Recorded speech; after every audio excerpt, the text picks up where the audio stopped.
John's on that. All right, quarterly present on the thank you. January 8th meeting, ordinance review committee to order. First order of business is approval of the November 27th minutes. Very much. I make a motion to approve. Second. Thank you. Any comments, errors, omissions? All those in favor of approving? Unanimous, those voting. And we move on to clarification. Actually, that's kind of short. Clarification of Article 10 floodplains and recreational vehicles. An article 13 shoreline zoning. We received a letter from Dennis. Maybe extra copies if anyone needs it. You have something to hand out? A letter. Give us a letter from Dennis. Here we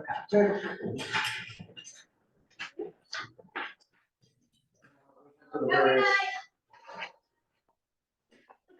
Here, what we have, not unsurprisingly, is we have discordance between what is a recreational vehicle and how long a recreational vehicle can stay in any particular piece of property. I think the reason for that discrepancy is shoreline zone is state mandated. Dealt with at that time. Flood hazard zone is federal law. It dealt with when that was passed, without going back to see if it was a conflict. And as far as the rest, the same idea. Whatever the original was, it's got forgotten. Question is, how do we fix it? So one of the things I have to look into, and I haven't yet, because this came in while I was away and I didn't have an opportunity last week, is to contact Sue Baker, who's the state flood hazard administrator, to see if there's any wiggle room for us to change that date in under the floodplain. Same with contacting Colin Clark with DEP, who's their shoreline zone administrator for our area, again, to see. And if there is a conflict that exists between the two, that I don't know something that we can solve, because like you pointed out, Carl, it's a federal requirement and a state requirement. That being said, our ordinance locally only speaks to what temporary means in terms of a day period for those if the property is within a flood zone, so an A or an AE zone, flood zone district, or if you're located within the shoreline zone. If you have a property, which there's a number of them in Wiscasset that are not in a shoreline zone or a flood zone, we don't have a date. So at a minimum, even if we can't correct the discrepancy between flood hazard and shoreline zoning, we can clarify in, I think it's Article 10, section 7, recreational vehicles, that we define temporary for any property that's outside of those other two zones. I'll try this afternoon to find a model, a readable copy. Shoreline zone ordinance. Model ordinance, and they didn't, so I couldn't find out if 120 days is in there. I assume it is, I just couldn't find one to look at. My thought would be, we make them all agree with that number. Across the board. I mean, I recognize that there are people that maybe want a summer up here and winter in Florida, and I'm not trying to limit that. If they want to come up here and live in a camper for 6 months and they have a place to do that, that's great. But we have a number of people that decide they want to live in them year round, and then they're really not designed to live in the wintertime up here. And we're running into an enforcement issue because of this. The attorneys are like, so at a minimum, as Emily said, if we can at least clarify, if you can't get the other two to match, that's fine. If we can at least clarify that in this ordinance to say, you know, you got 6 months or 4 months or whatever it is. First one.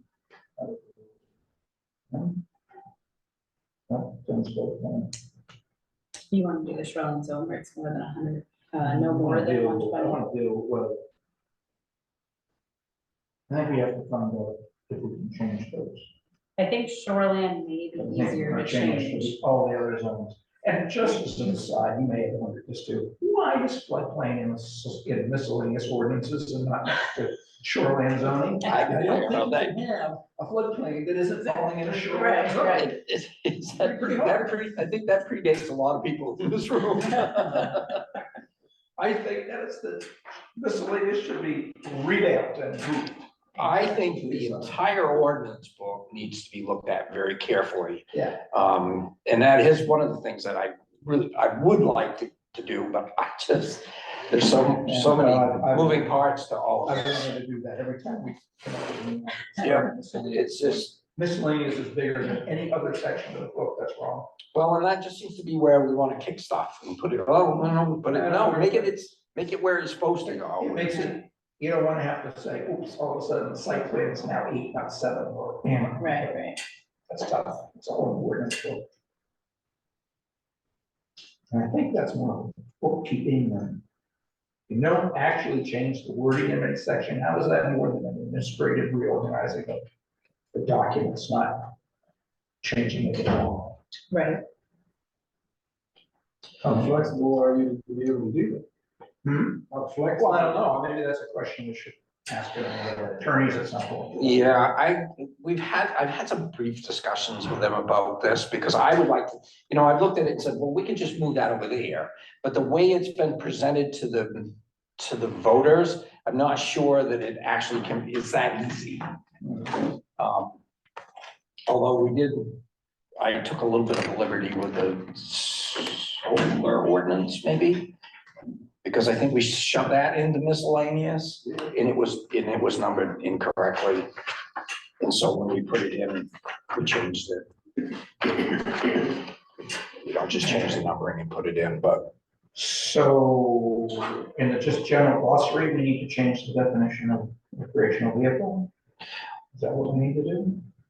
Well, I think there's two definitions, and I can't remember if it's in the floodplain or in the shoreline zone. One of them has a definition, and then there's a definition in the glossary, and they're not exactly the same.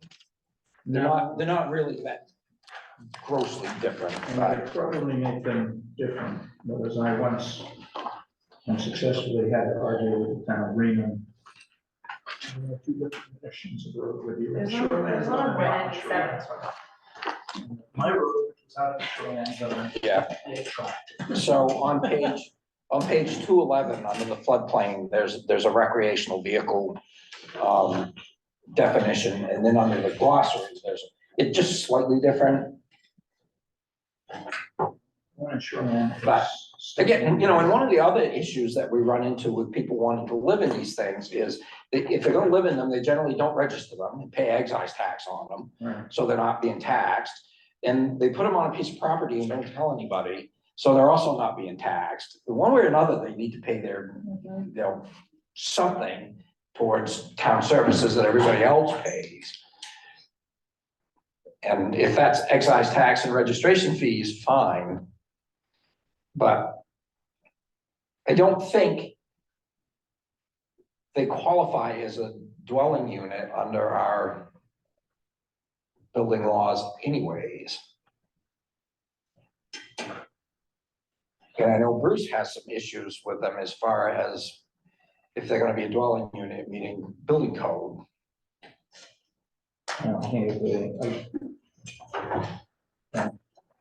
Any part of a structure which through sale, lease, is intended for human habitation, including single family, multi-family design and equipped for use as living quarters for one family, including provision for living, sleeping, cooking, and eating.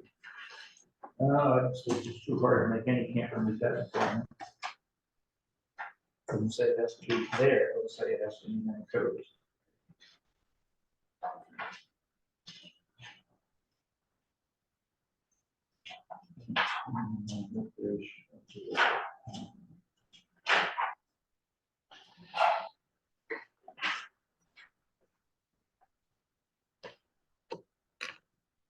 No. I think in a general, since the state is a mandated definition, we just put it there, we just copy it, put it right in. That was changed in 612.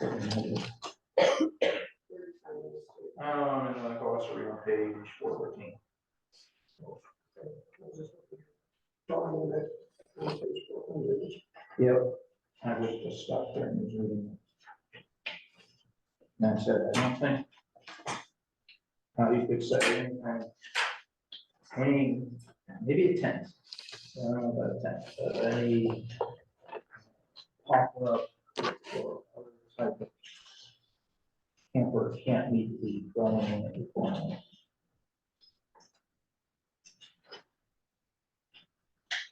Which took me kind of that.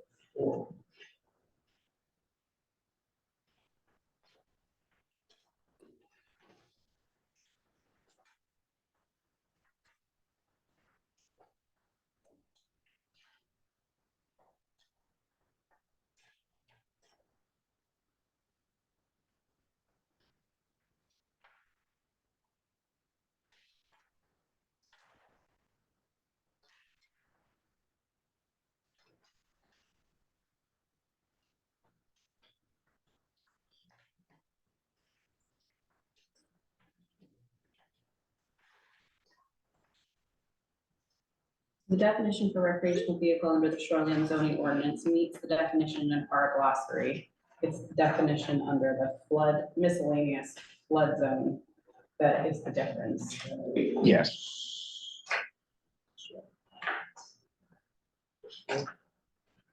Shoreline does meet the definition. I just read it, I tried reading it, I mean, I'm doing this fast, but recreational vehicle defined under shoreline zoning reads almost word, I think it's identical word for word to what we have in the glossary, which says we last updated in 1991, so that tracks, because that's probably when we, that's when we added it to shoreline zoning. And then recreational vehicle under the floodplain definition does differ in the sense that it kind of breaks it out and describes it a bit more.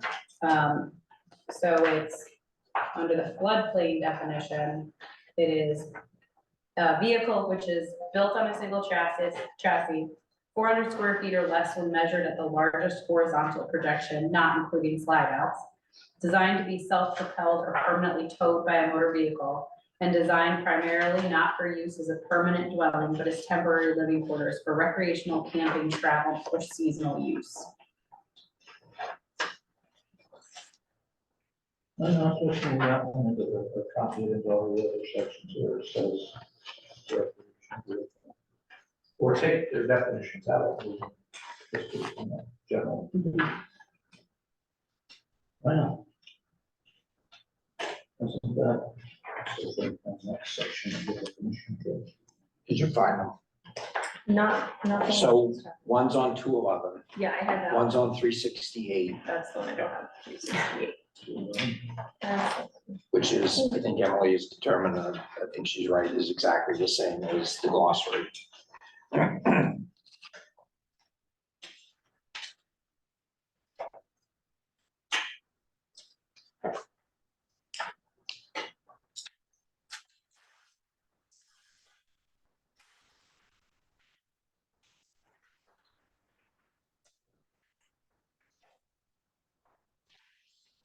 I look at your book with all your sticky notes everywhere. and I Mine's look at my also really book, old. Sticky notes everywhere. I need an updated version. If yours is spiral down, It is out of date. Yeah. it So is then okay. I reference it to I go on the website. This one I just used to find what general page I'm looking for. Once the LD 2003 things get done in Well, March, that's what I was gonna wait, we'll because I knew go it to was gonna printers change. and actually have a bunch printed off. Okay, Because right now, we just copy, we print them here. so this part on 211, which is. Well, it does say right in here, it says that recreational vehicles are not residential dwelling units. which is the 3 are you looking? 368 residential dwelling unit. Those RVs are not residential dwelling units. I think that's our glossary definition. Yeah, that's the shoreline zoning definition, or both of them, I guess. One second, this one, 21. Just a 400 square. What is it feet apart. considered when the tires are not Mesh on the ground? into the. Because then you're trying to turn it into a dwelling. No, 2003 is 190 square feet, is the minimum, so this would be more restrictive.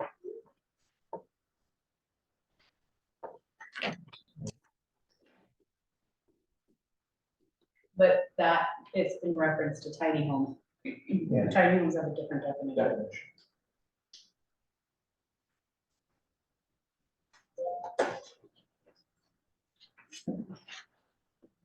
Important part of the one floodplain is it doesn't get into registration. Right, It just says, if it was built that way. Right. It's spaced that way. right, and I would rather see, the more specific I think we can be, the better. The easier it is gonna be to enforce something. And I've seen other town ordinances on this that are all pretty specific, that, you know, if it's a travel trailer, or a motorhome, or whatever it is, the tires have to stay on and it has to be, you have to be able to hook up to it or drive it away, one or the other. Snow blows mine now. I wish it could. Of course, not encouraging to see tornadoes moving through Tampa, so. Yeah.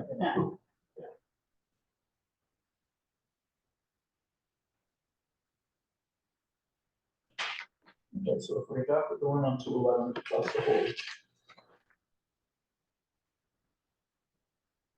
What are you adopting? Definition to page On 211. Okay. Built on a single chassis, 400 square feet or less when measured at the largest horizontal section, not including slide outs. Designed to be self-propelled, permanently tow motor vehicle, and designed primarily not to use as a permanent dwelling, but as temporary living quarters, recreational. And then we define temporary. Do you think 400 square feet is enough? Some of these places are getting, some of these things are pretty big these days. Let's see. Because I don't know when this was Maximum width that's on the road is adopted, so. 8 feet. I think 8 is the maximum width without, in Maine, at least without special permit transportation. No, Bigger? trailers are 102. Trailers are 8.5. Yeah. Yeah, 96, 100 inches. Well, okay, but even if 9 by fifth wheel is pushing 43 feet, it's pretty big, so that's still just barely Okay. over 400 feet.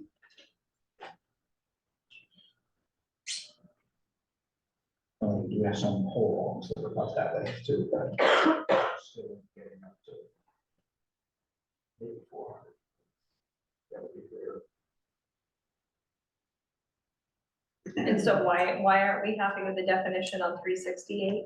I'm just trying to understand. 368. That's a floodplain one. Okay. And why, Floodplain one's the one we just read with the 400 square feet. The No, one on yes. 368 is. the Yes, I'm shoreline sorry, zone. 368 is a shoreline zone. and why does it Forever matter what the You can difference extend is? these out.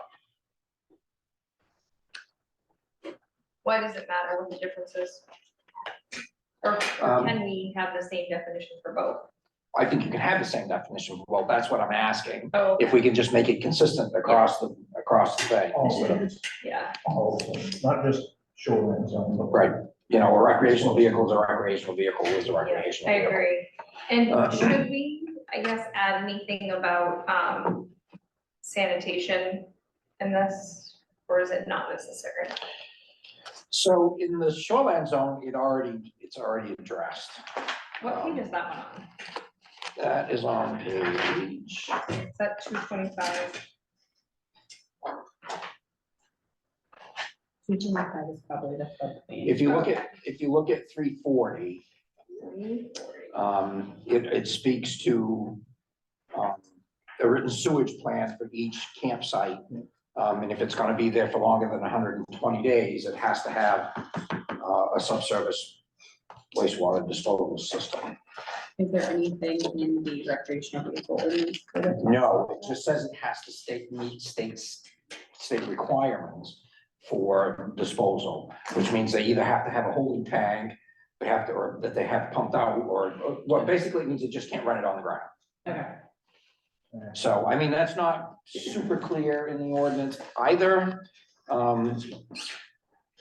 It just says it must comply with main regulations regarding sanitary waste and sewage disposal, which is pretty vague, but it is what it is. I mean, you can't dump it on the ground. But it's not. It's, yeah, it doesn't need to be, I don't feel that we need to define that a whole lot further than that. You can't dump it on the ground. You gotta take care of it the way you're supposed to. Should we though include that in the definition that we're proposing? I guess it's.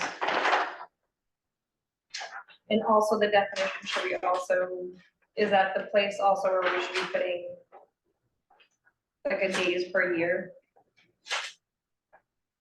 See, that's what I'm questioning. I think you should put it as standards in your recreational vehicle ordinance versus I mean, you could do both, but you want some as a definition of like, what actually is this piece of equipment? That's your definition, and then what regulations apply to it, and those are your standard performance standards. And so your sewage requirement meeting state standards, that's a performance standard. Your number of days, that's your Yeah, upper I like that performance too. standard. I like it all in one place. Definitely. And then it makes it much easier for us to actually enforce it. Because right now I've got the attorney looking at it, he's like, wow. Yeah, If we use one on 211, we would have to define temporary somewhere. well, that's the limit that we were talking about, like the 120 or 180 or whatever. Right. I know. Yeah. Well, I'm just saying it would have to be added to this. Mhm.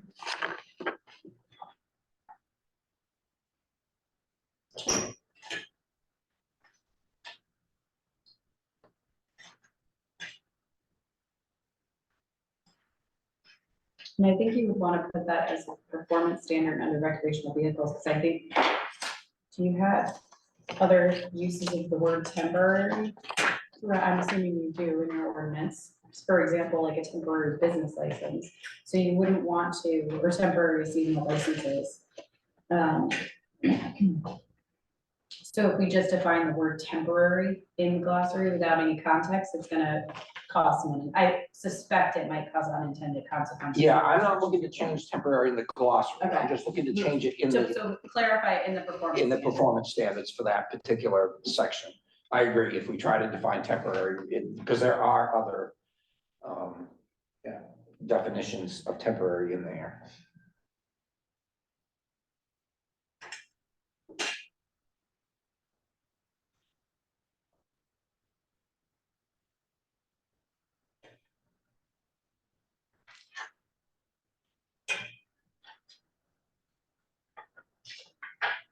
Yeah. Well, make sure you have one. But not usually.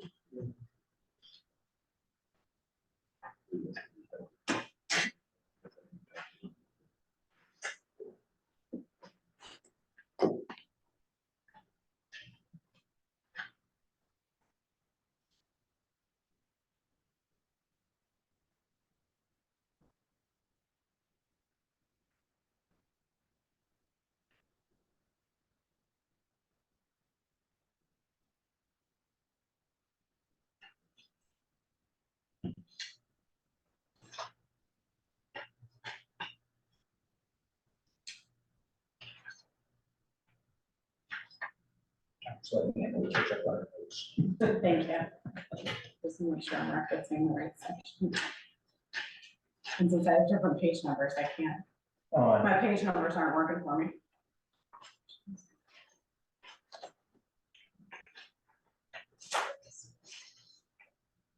And what are we saying is the time requirement or whatever, days per year? You said it was a consent. Select board. Suggested 180 minimum. That's 6 months. That's a long, in May, that's a long campus. That's a long camping season, but like we do have a gentleman that's he's building a house. Yeah. And he's staying in his camper while he builds his house, which is fine, but he's planning to go south for the winter. So he's not going to be in it on a year-round basis, he's not constructing, and so, you know, that's fine. Are we gonna run into an issue with somebody that's building a house and they get started late in the year and can't? Probably, but I guess we'll have to cross that bridge when we get to it. And remember one of mine wrote that's when I first looked at this, because I said, oh, they're living in a camper.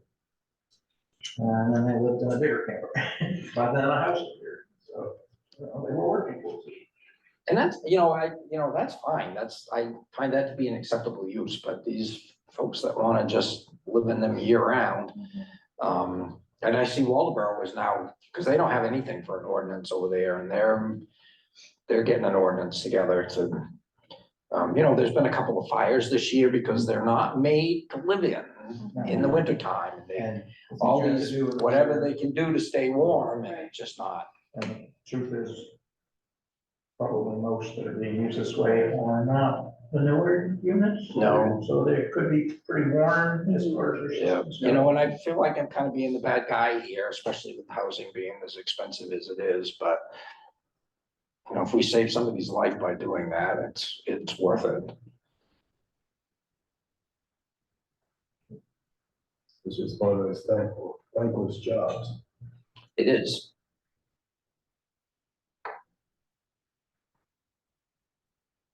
So on 340, that definition, what is that one for again? When a residential vehicle, tent or similar shelter is placed on site for more than 120 days per year, all requirements for residential structures shall be met. So we're gonna change it to 180 days.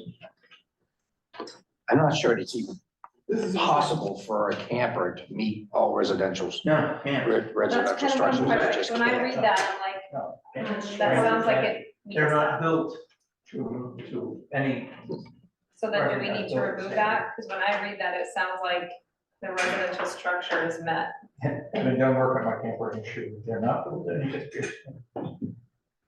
So really, if you read that, all requirements, knowing that they can't be met, you're not gonna meet that performance standard, period. And that's in the shoreline zoning section, which Yes. comes from the Yeah. state. Yeah. We'll copy the performance standard. Recreation. Sure. Because we don't have to move that. So.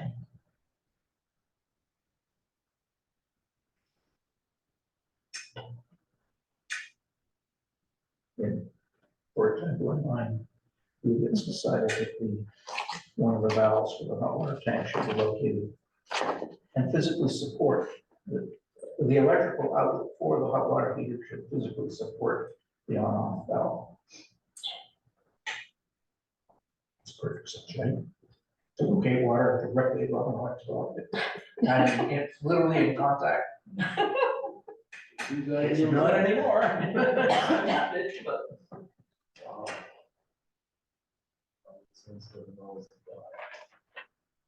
I'm pretty sure I wanted to know where something was and they couldn't tell me at the factory. Yeah, let's do it at Florida, sure, man.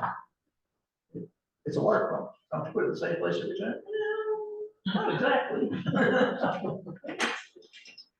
And this was, from name brands, you pay, not the cheap one.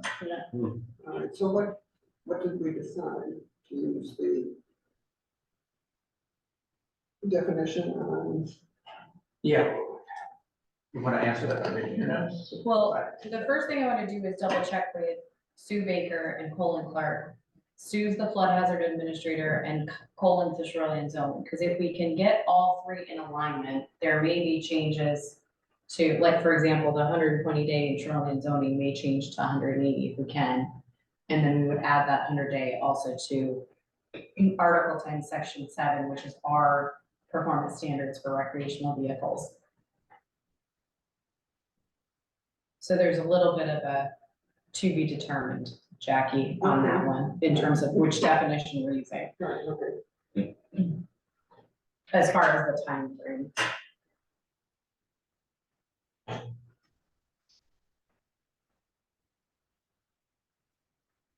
Until we have that, and then we have that, then we can look at the draft. Right.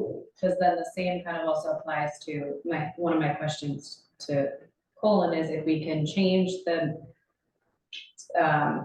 temporary days, can we also then change the definition?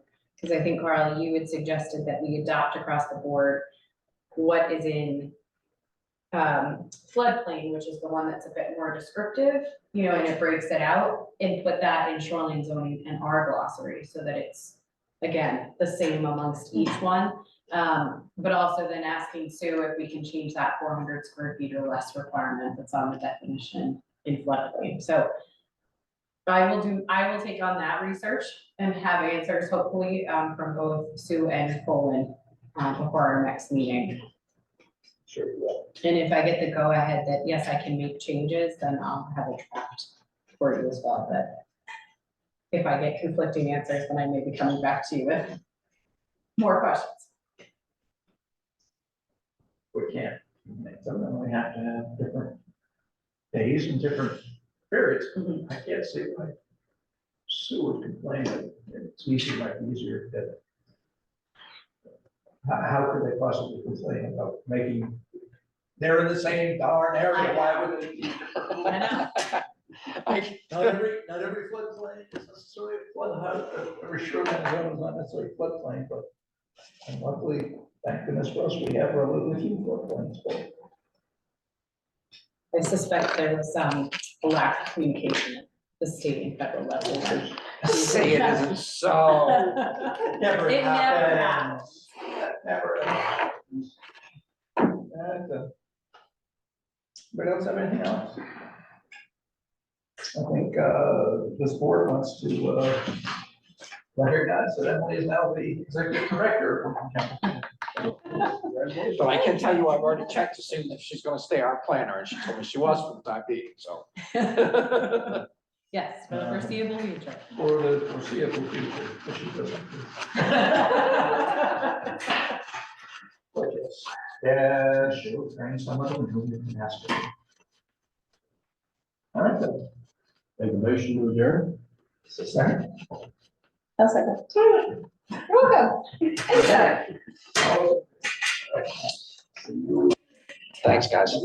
And so you got an email from Susan Johns. I just sent her the letter you did. Oh, okay. She emailed me too. I sent her the letter that I sent explaining what was going on tonight. Oh, okay. She's like, I want to get this in the paper tomorrow.